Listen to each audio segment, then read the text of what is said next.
They're dead, Dave. What, Captain Hollister? Everybody's dead, Dave. What, Todd Hunter? What, Selby? Not Jen. He's dead, Dave. Everybody is dead. Everybody is dead, Dave. Hello, welcome to Everybody is Dead Dave, the Red Dwarf review podcast where we're making our way through every episode of the show in order. But today, we're taking a bit of a divergent path. We are looking at a lost episode of Red Dwarf. As usual, Yes. It's myself, Phil Hawkins, the regular long-term fan of Red Dwarf that's been watching since the 90s, and Adam Martyn. Yes, the relative newbie who's been watching since the start of 2021.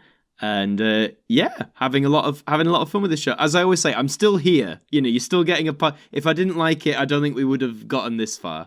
So that's a good sign. Absolutely. And yeah, as I said, this is the lost episode of Red Dwarf. And what we mean by that is something that first cropped up on the Series 7 DVD when it was released in the early 2000s.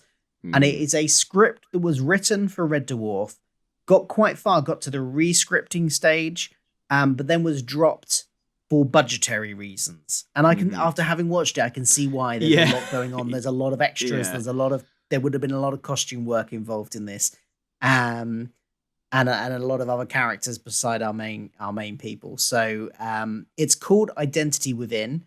It was written by John McKay. Yep. And it got, like I said, it got redrafted got quite far towards production, getting redrafted a few times by a few different writers, and then was dropped at the last minute. But the version that's on the DVD is Chris Barrie reading through the script of it's either the first draft or it's one of the early drafts. So it's not after another writer came in and made some changes. So it's kind of one of those early, and it's all set to a sort of storyboard images, which were done especially for the DVD.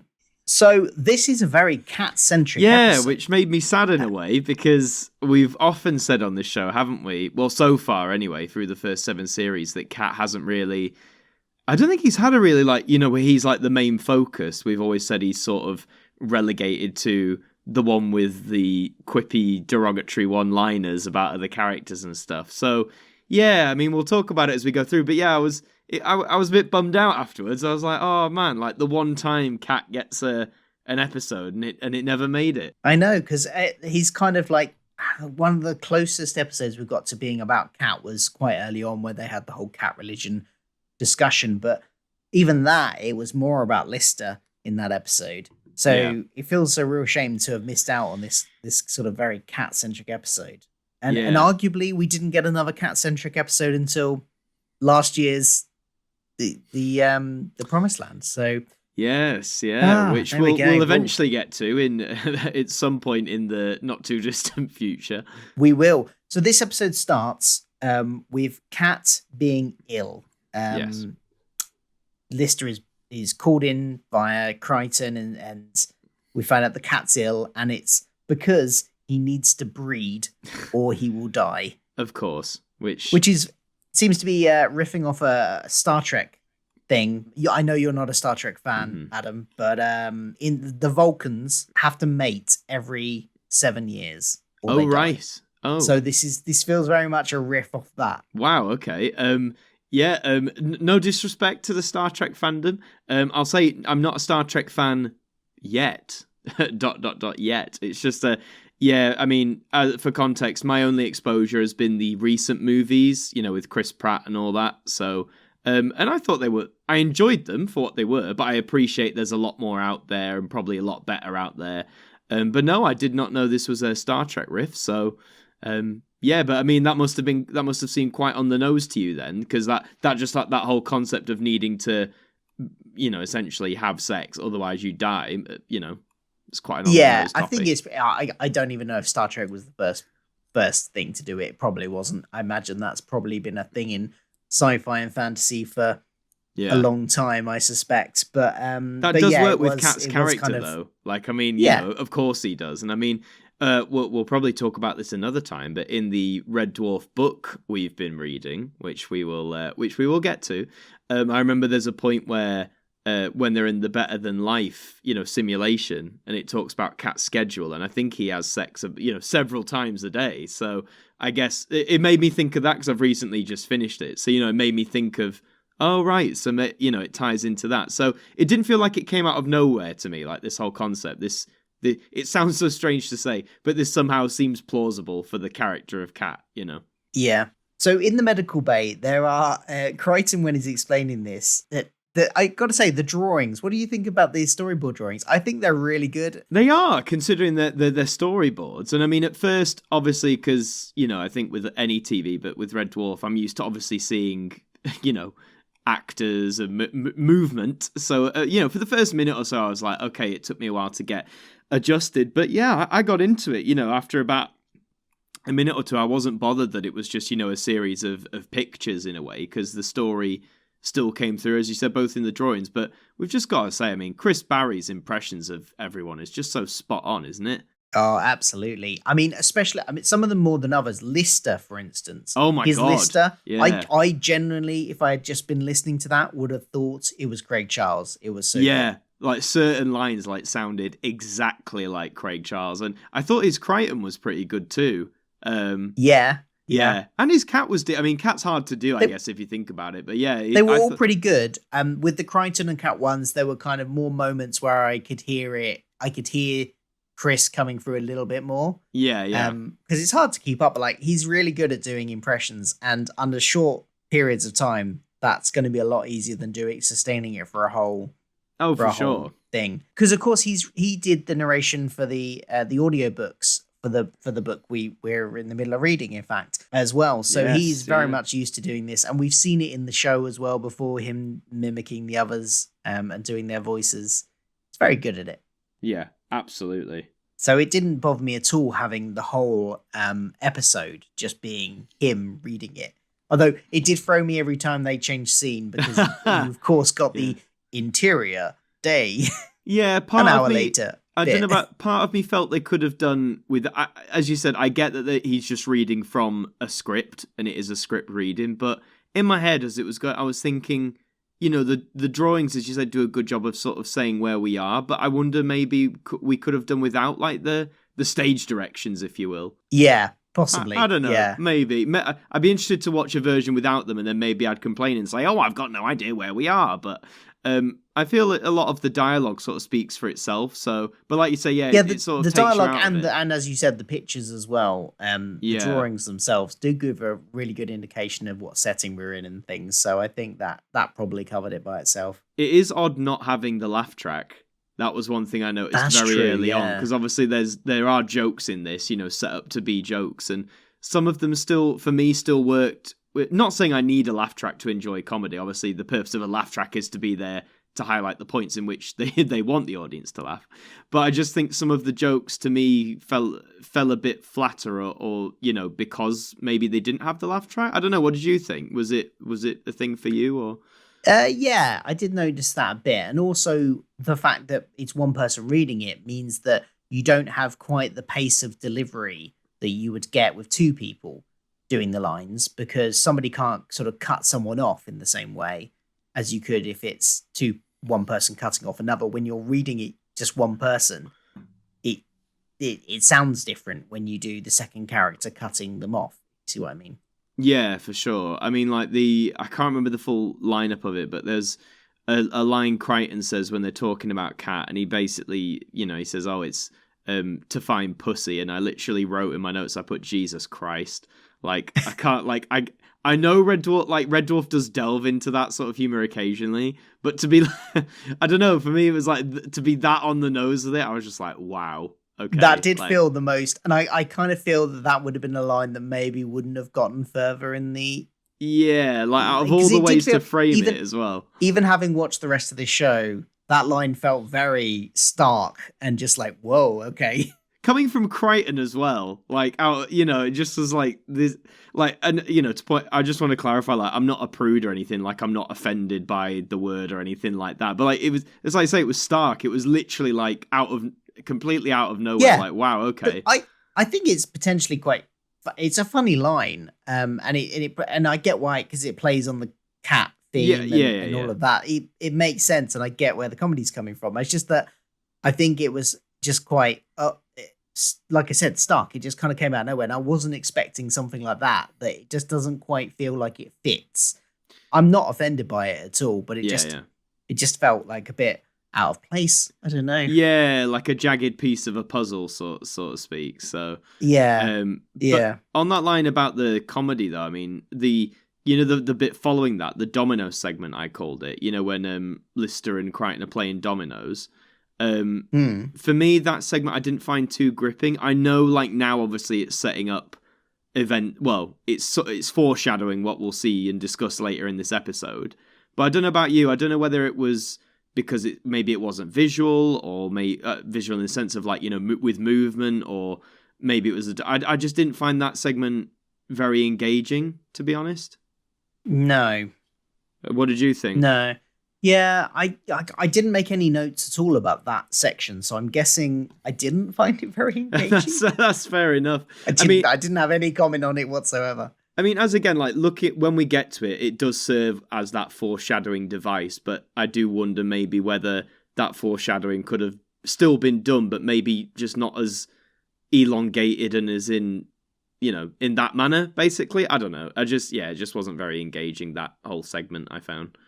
Yeah. What did you think about the Crichton drones, the little nano drone things that have his head? See, that was one thing where I would have loved to have like seen it. There were many moments in this episode where I wrote like I would have loved to have seen this like on screen for real, because this was meant to be in Series 7, so in 1997, I just wanted to see how they would have realized that, you know, that effect. Yeah, because in the drawing, it's kind of it's a miniature version of his head.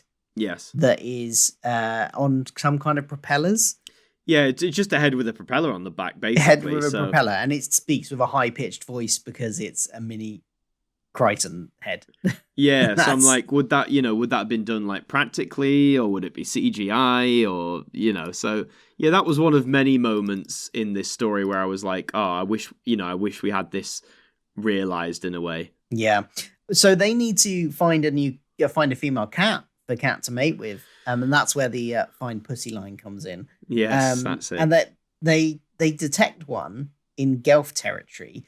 In the meantime, one bit I did like was Cat looking at videos of humans in cat costumes to cope, basically, to like as a kind of like relief mechanism. Yeah. And he was watching videos of the Kit Kat Club in Bangkok, and also Michelle Pfeiffer as Catwoman. Yes. Yeah, he says from Batman 2, and in my head I was like, so we're talking about Batman Returns then? Yeah. Maybe they couldn't say Batman Returns. I don't know. I guess so. I mean, yeah. was it called Batman 2? No, it was just called Batman Returns, but you know, like in a film colloquially, like, you know, people in school where they'd be like, oh, have you seen Do you know what I mean? Like, sometimes you just abbreviate it to a number, like, oh, have you seen... Maybe. But I'm trying to think of an example where because I probably did that with some film. I'm just trying to think. Maybe, I do that. I tell you what, one film I do that too. Wreck-It Ralph. And oh yeah, Wreck-It Ralph.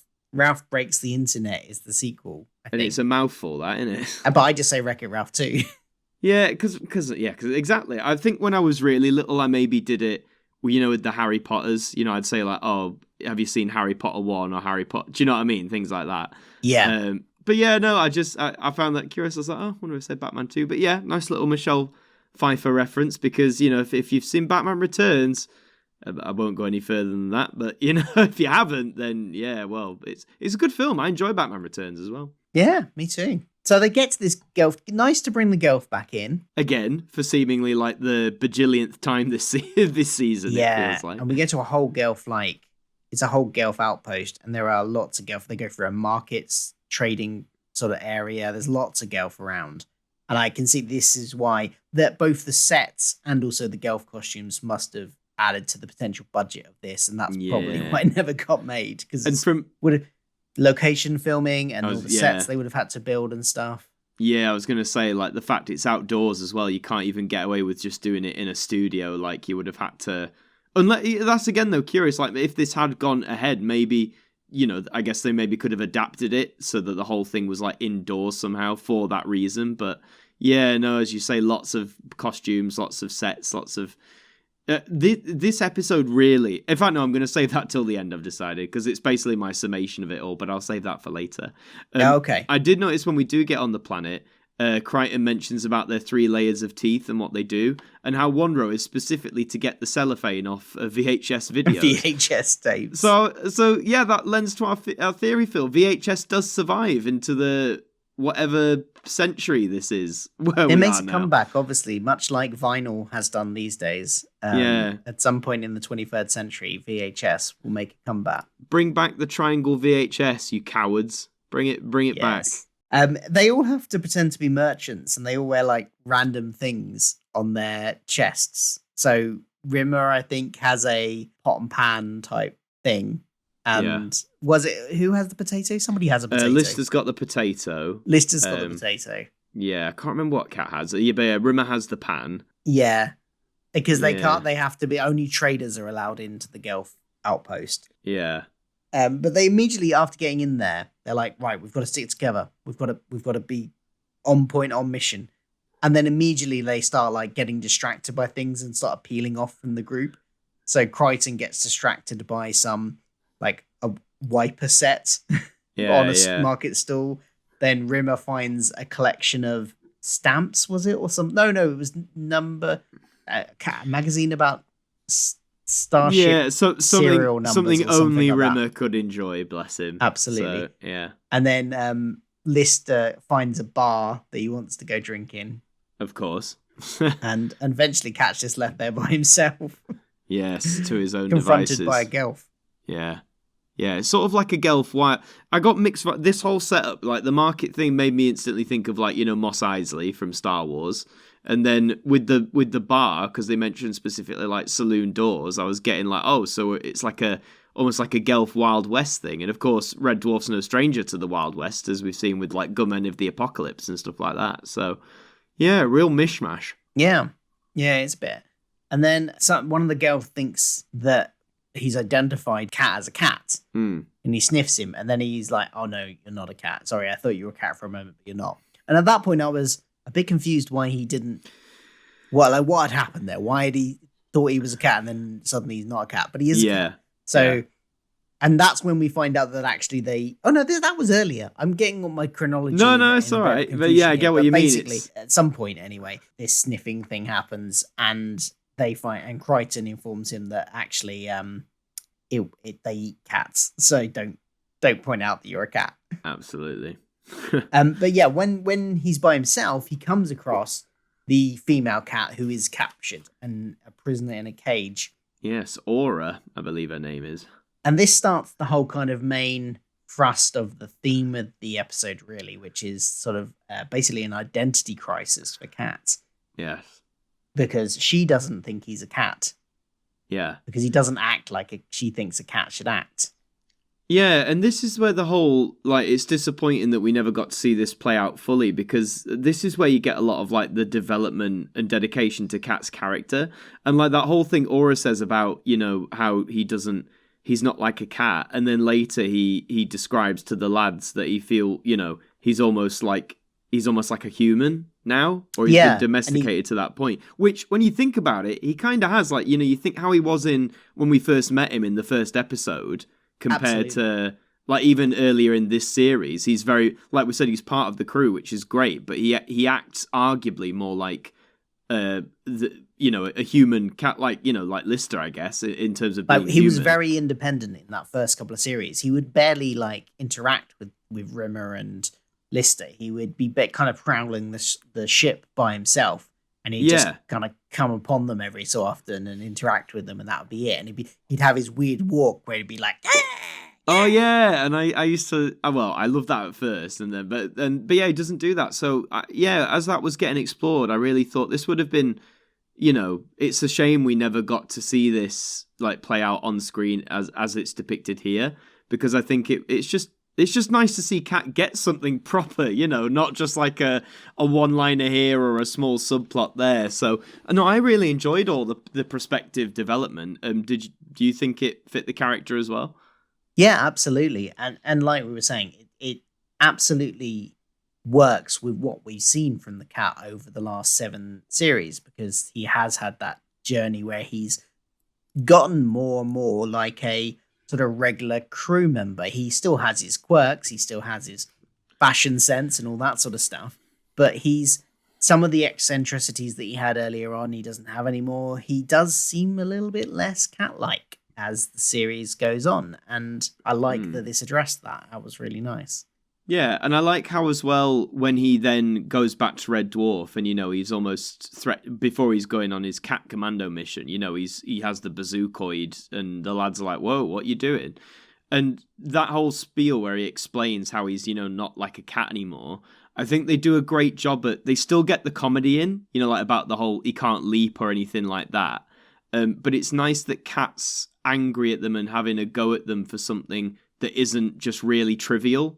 Because when he's done that in the past, it's often been about, why can't I take my, entire wardrobe somewhere? Or why, really just mundane, but, comedy setup stuff. Whereas here, there is still the jokes, but there's more weight to it, I think, based on what we've just said. I did like the commando mission he goes on. That was really good. Yes, complete with Mission Impossible music, as pointed out in the stage directions. So, yeah. And he's like doing rolls, he's got his gun, and then he falls down a hole. Yep. I found it quite funny that then just like a Gelf comes along and just sort of helps him up.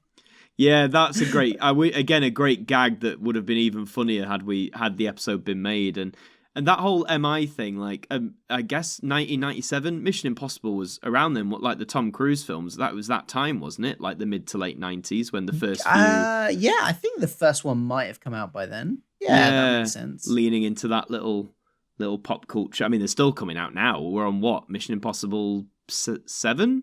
I don't know. Yeah. There's a lot of them. It's amazing. They've been going so long, those Mission Impossible films. And they don't make them quite as frequently as, say, the Fast and Furious movies, which is the other long-running franchise that gets movie after movie after movie. What is that on number 9 now? That's had 9, Jesus. I think. So even though it's been going for about half the time that it's Mission mad. Impossible has. Quick sidestep is I've only ever seen the first Fast and Furious movie, right? And I was like, fine, whatever. And I always remember seeing the trailers for all of the others, and literally every time I saw the trailer, I was like, this just looks like the first film again. So I've never watched the rest. To me, it looks like I've only seen the first 3 films. Okay. So I've seen Fast and Furious, Too Fast, Too Furious, and Fast and Furious Tokyo Drift. All these we're going on names the right as well. tangent here, but let's stick with it.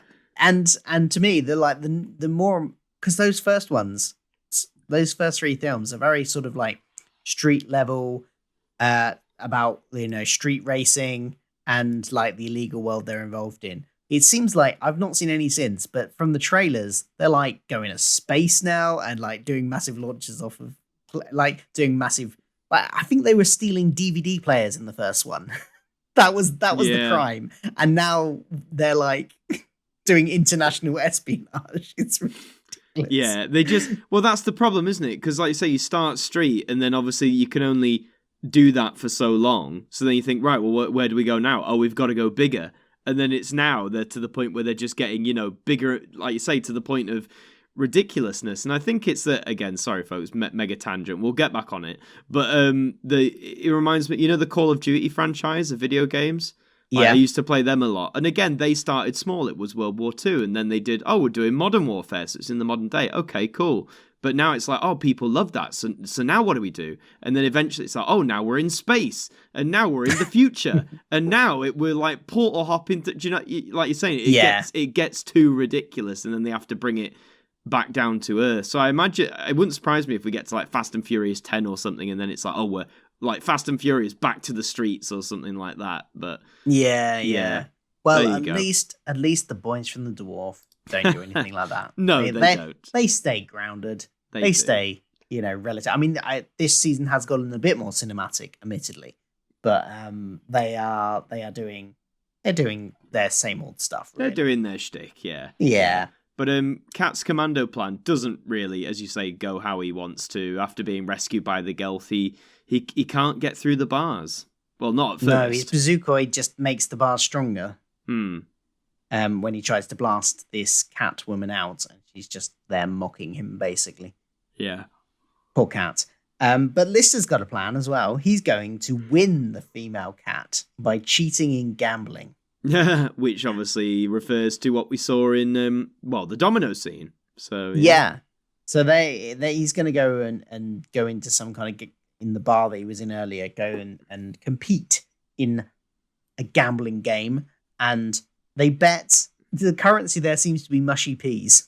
Yeah, which, as I'm not a fan of mushy peas. So Neither am I. I do not like mushy peas. This was one instance where I'm glad this didn't get made, because I think I just would have been repulsed at the amount of mushy peas being like flung around and just, no, thank you. But yes, it goes badly though when Lister gets a bit drunk. Yeah, he thinks he's drinking water, but he's actually drinking something that gets him drunk. Didn't they mention like the ingredient was like included like raw kerosene or something? Something like bloody that, hell! yeah. Like, wouldn't that kill him? I'm surprised. I was surprised he didn't die when they first said the ingredients. I was like, oh, okay, so they're gonna have to perform an emergency medical operation. Because kerosene, that's jet fuel, isn't it? Something like that. But it just made him drunk and get all his signals, because they were cheating by Crichton was analysing the cards or something and then doing hand signals or face signals to him. He got them all confused and lost all of his mushy peas. Another moment where you wish you could see it, because Robert Llewellyn would really do a great job of like the physical comedy of like that, like the winking and the thumbs up and stuff. Like, it would have been over-exaggerated and it would have been hilarious. It would have been great. And I noticed as well, the game they play, I don't think it had if it had a name, I missed it, but it's about betting you're predicting the cards that come up, was it? Or... I don't know. I didn't pay that much attention to it. That's fair. I noticed that the first hand that dealt was a king and a 9, or K9, if you like. And I was like, curious. Obviously, that linking to Doctor Who's dog, that could just be my head and it could be a random coincidence. But, this show's had Doctor Who Easter eggs before, so I'd say it's not completely unreasonable. But yeah, just a little tidbit I noticed there. But yes, it doesn't go well because... And after losing all of his mushy peas, he's determined to stay in the game, so he bets the keys to Starbug. Yep. And then he loses those.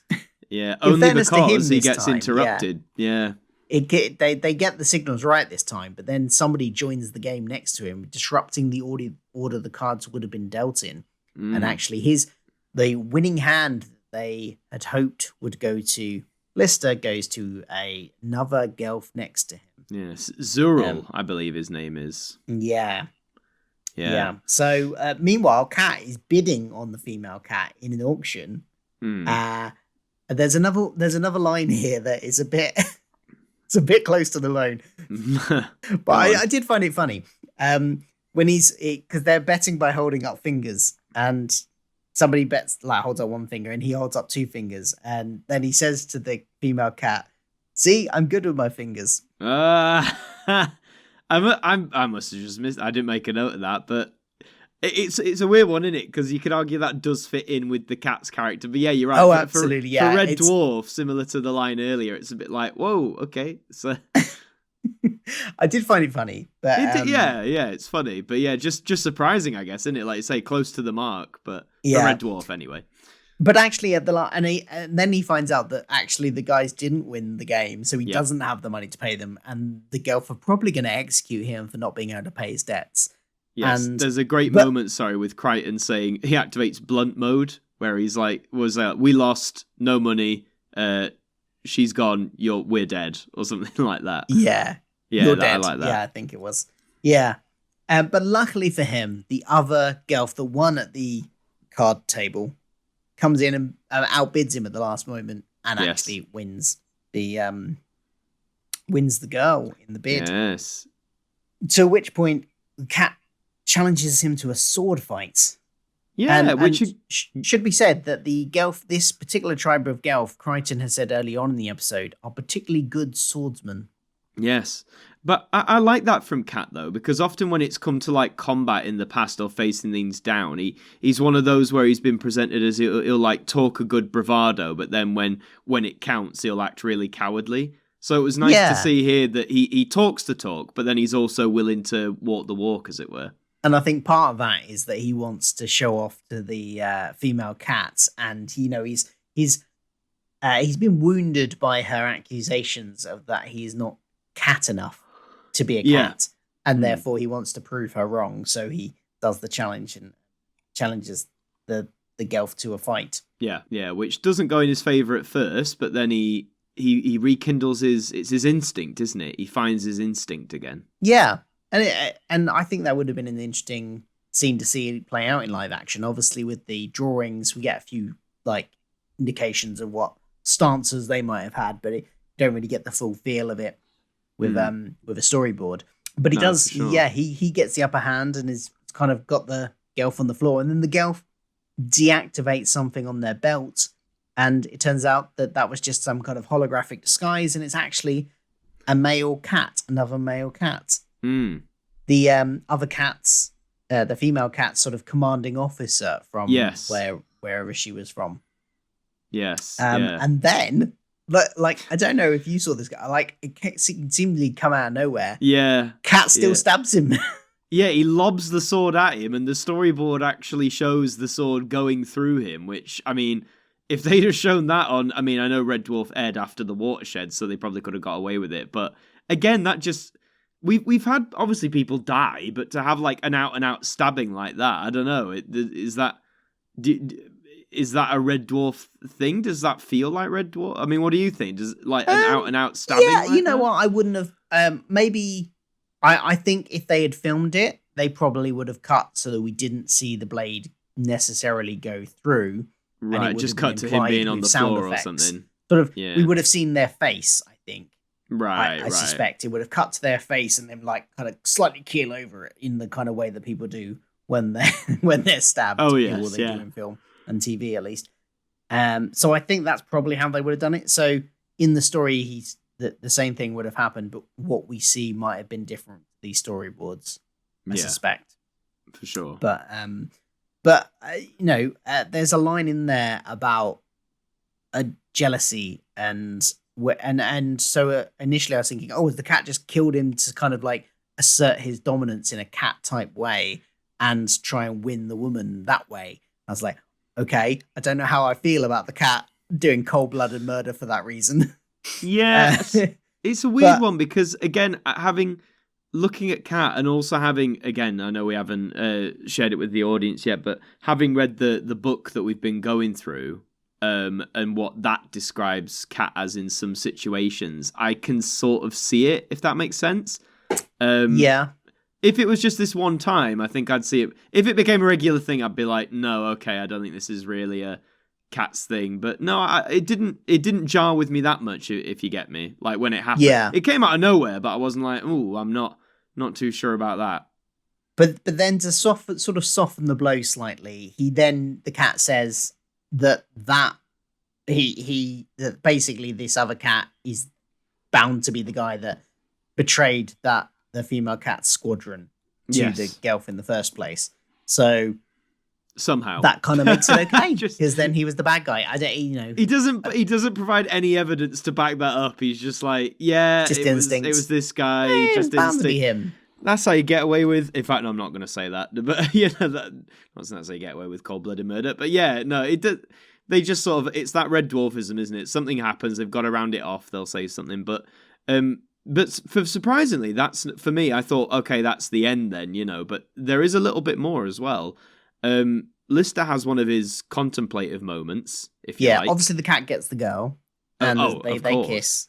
In a very James Bond, I think it's The Spy Who Loved Me, where they sail off into not the sunset, but the starscape in an escape pod. And Lister thinks they're leaving for good together. Yeah, and he has that little moment where he's sort of saying, how he wants to tell all his mates basically how he feels about them in a positive way. But then Rimmer kind of, poo-poos all that. What does he say to Rimmer? He's like, you're the exception to the rule. Well, like he kind of like, it does kind of start to sound like he's about to tell Rimmer that he means a lot to him. Yeah, it's almost going there. And then Rimmer is the one that kind of cuts that off and says something that then makes Lister go, oh, never mind, basically.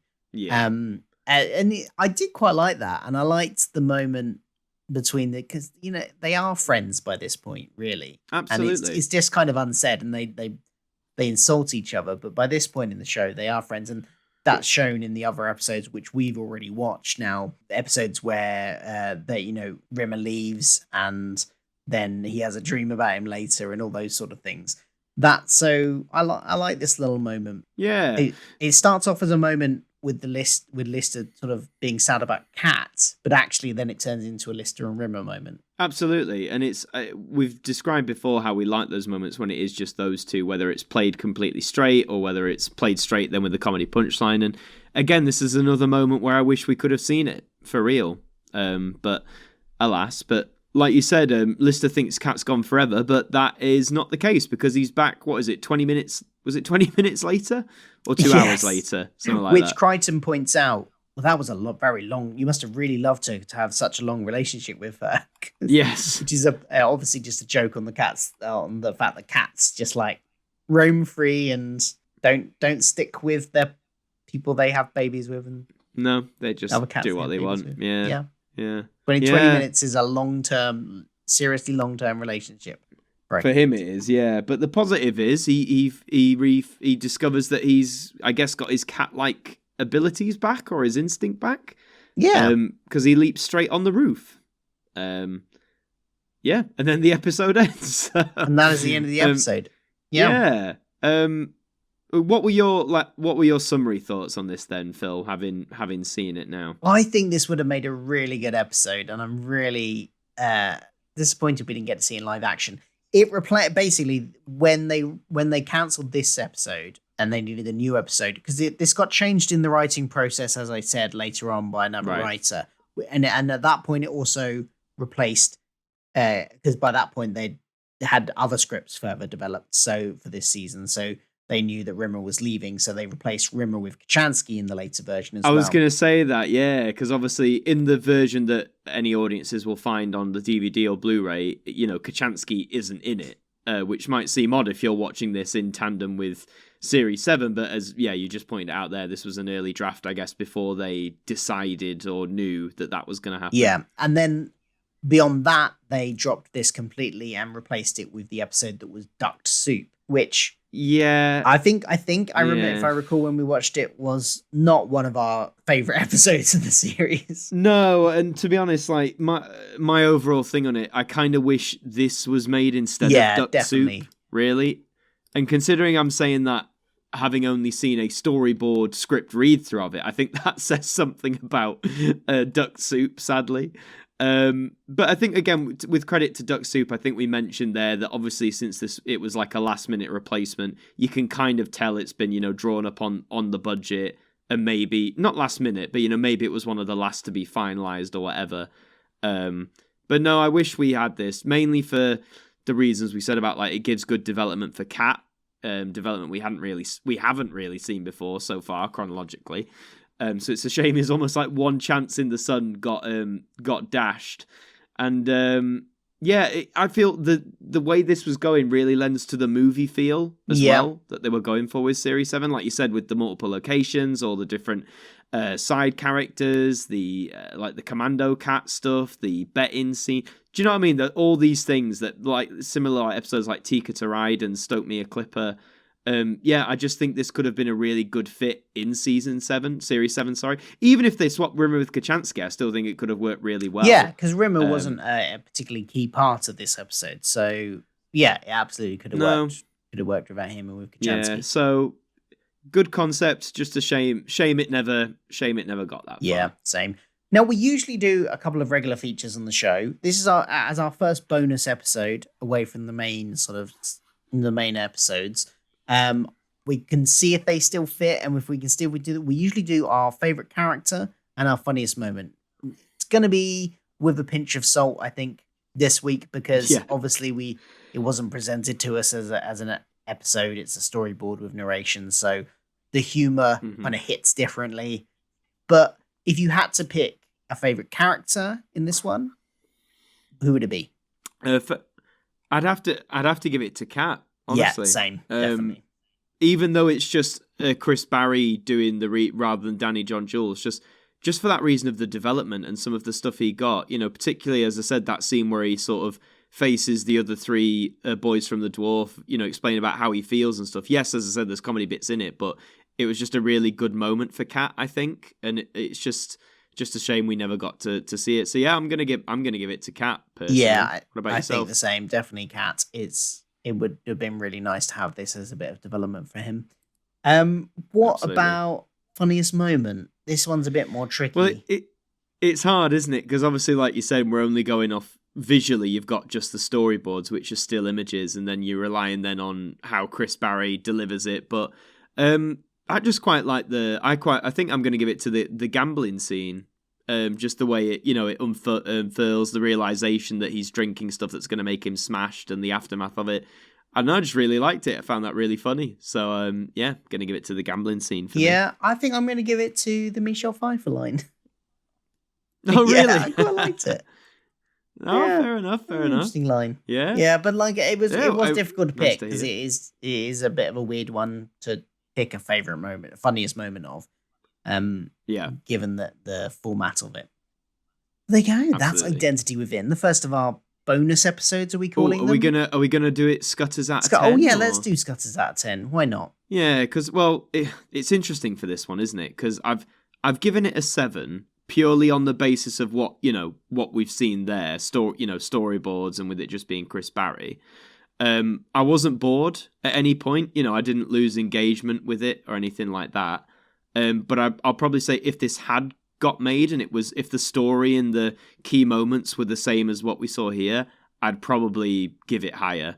I'm not going to say what, because obviously I don't know, but do you get what I mean? I do. Like, had this been made, it probably would have been higher than a 7. Yeah, because some of the things we might take into consideration, like the graphics on it or the actors' performances even, because obviously this is all just Chris Barrie, aren't a factor as much in this. Taking it for it, I really enjoyed it still. Taking it for what it is, which is a storyboard of pictures and Chris Barrie doing excellent narration and excellent impersonations of everyone. Think I'm going to give it, and I really like the story as well, the story structure, and giving some much needed screen time to Kat. I'm going to give it an 8. Yeah. Oh, an 8. Yeah. Okay, cool. Yeah. There we go. So nice. Anyway, that's the first of our bonus episodes. We will be doing more of these. I think as we've alluded to in this video many times, we are reading the book, the first book, Infinity War. Yes, which is a combination, isn't it? Yes, yeah. Well, the one we've got, it's the two. One's called Just Red Dwarf, and then it's Better Than Life. Yeah, I think the one called Just Red Dwarf is Infinity War. Welcome's Careful Drivers. Oh, sorry, right. Yes, yeah. It's not listed as that in the omnibus edition. So got you. We will be doing a thing on that at some point. On those, absolutely. So it will happen. Yeah, we just got to finish them first, and then if there's anything else you think we should cover in these bonus episodes, we will slot them in between. If there's anything, we need to be able to get hold of it. Obviously, that's the important thing. Make sure it's not one of those like rare physical media things that are like hundreds of pounds. Yeah, and we're not going to realistically own. I mean, I would love to play the role playing game, but I've looked on eBay and that is ridiculously hundreds of pounds. Is it really? So, oh wow, it's so rare. So if you've got one and you don't mind us borrowing it, please, Yeah, or if you can point us in the direction of some PDFs online, that would work too. Yes. So yeah, we'll do more of these. Let us know what you want to see. And in the meantime, we'll be back with a regular episode next week. Yes. See you then. See you later.